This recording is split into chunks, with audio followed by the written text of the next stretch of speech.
असली गुण सूरत नहीं सीरत है। मान जाओ ज़रा, रुक भी जाओ, निखिल ने श्वेता से कहा। श्वेता और मयंक दोनों भाई बहन थे। दोनों में एक दूसरे की जान बसती थी। श्वेता मयंक को अपना छोटा भाई कम अपने बेटे जैसा लाड़ करती थी। उसकी हर छोटी छोटी चीज़ों का ख्याल रखती थी। दोनों में 8 साल का अंतर था और मयंक भी दीदी दीदी करते नहीं थकता था। निखिल और श्वेता के पापा बैंक में एक साथ काम करते थे। दोनों परिवारों का अक्सर एक दूसरे से मिलना जुलना हो जाया करता था। निखिल की माँ को श्वेता को बहू रूप में बहुत पसंद करती थी, तो पढ़ाई पूरी होते ही श्वेता की शादी निखिल से हो गई।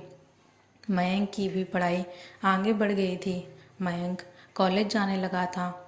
श्वेता उसके हर बात में अभी भी पूरा इंटरफेयर किया करती थी, जो अब मयंक को कई बार अच्छा नहीं लगता था। मयंक चिढ़कर कई बार श्वेता को बोल दिया करता था, दीदी अब मैं बड़ा हो गया हूँ। निखिल ने श्वेता को कई बार समझाया, पर श्वेता अपने अड़ियल स्वभाव के आगे किसी की बात को नहीं मानती थी।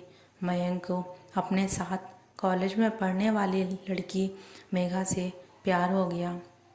जब उसने अपने घर वालों के सामने शादी का प्रस्ताव रखा तो उसके घर वालों ने कहा, हमारे लिए बच्चों की खुशी मायने रखती है, हमें इस शादी से कोई एतराज़ नहीं है। पर जब श्वेता को मयंक ने मेघा की तस्वीर दिखाई, तब श्वेता ने मेघा के काले रंग की वजह से साफ मना कर दिया कि मेरा भाई इससे शादी नहीं कर सकता। मयंक ने बहुत समझाया, दीदी सिर्फ रंग रूप से फ़र्क नहीं पड़ता, आप मेघा से एक बार मिल तो लीजिए, उसका स्वभाव बहुत अच्छा है, वह दिल की बहुत अच्छी समझदार लड़की है, वह मुझे और हमारे परिवार को बहुत अच्छे से संभाल लेगी। निखिल के बहुत समझाने पर श्वेता एक बार लड़की वालों के घर जाने को तैयार हो गई। दोनों परिवार यह रिश्ता मंजूर हो गया। जब घर आई तो श्वेता ने कहा, मैं इस शादी से राज़ी नहीं हूँ। तब आज मयंक पहली बार अपनी दीदी के आगे विरोध में उतर आया और ऊंची आवाज़ में बोला, बस कीजिए दीदी, अपनी होकी मत चलाना। बचपन से आज तक आपकी हर रोका टोकी को आपके प्यार समझा। माफ़ कीजिएगा, आज मेरी आवाज़ आपके आगे थोड़ी ऊंची हुई है, पर यह मेरी ज़िंदगी का फ़ैसला है और मैं मेघा से बहुत प्यार करता हूँ और उसी से शादी करूँगा। समझाने के बाद भी श्वेता नहीं मानी और उसने साफ कह दिया, मैं आज के बाद इस घर में नहीं आऊँगी, मेरा अब तुमसे कोई रिश्ता नहीं है। श्वेता के अड़ियल स्वभाव से हर कोई वाकिफ था।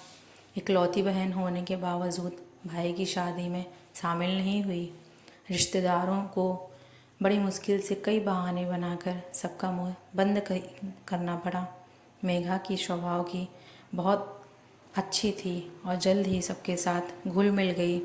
मयंक के माता पिता तो मेघा मेघा करते नहीं थकते थे, बस मन में एक मलाल ज़रूर था, हमारी बेटी हमसे दूर हो गई है। 2 गली का फासला होने के बावजूद भी वह अपने घर नहीं आती है। एक दिन अचानक मयंक की माँ सीढ़ियों से गिर गई और उनकी कमर की हड्डी टूट गई और सर में भी कई चोटें आईं। बेहोशी की हालत में बार बार श्वेता का नाम ले रही थी। तब श्वेता के पापा ने उसे फ़ोन करके माँ की हालत के बारे में बताया। तब निखिल और श्वेता जल्दबाजी में माँ को देखने अस्पताल पहुँच गए। 4 साल के बाद अपनी बेटी को सामने देख माँ और बेटी की खुशी का ठिकाना नहीं था। तब श्वेता ने देखा मेघा भाग भाग कर सब कुछ संभाल रही है और माँ का बहुत ध्यान रख रही है। आज पहली बार भाई की शादी के बाद मेघा और श्वेता से आमना सामना हुआ। तभी श्वेता को पापा ने कहा, अगर आज मेघा ना होती तो तुम अपनी माँ को खो देती। घर पर मेघा और तेरी मम्मी ही थी। वह तो मेघा ने हिम्मत दिखाई और फटाफट एम्बुलेंस मंगवा तेरी मम्मी को इमरजेंसी में एडमिट करवा दिया। पर श्वेता अभी भी अपने अहम के आगे मेघा को अपनाने को तैयार नहीं थी। इसलिए निखिल को बोली, चलिए अब घर चलते हैं। तब निखिल ने कहा, मान जाओ, ज़रा रुक भी जाओ। श्वेता थोड़ी देर माँ और अपनी भाभी के पास तो उसके पापा भी बोल ही पड़े, बेटा सूरत नहीं सीरत है। तब तक श्वेता को अपनी गलती का एहसास हो चुका था। उसने तुरंत ही मेघा को गले से लगा बहुत धन्यवाद दिया और साथ ही अपने व्यवहार की भी माफ़ी मांगी।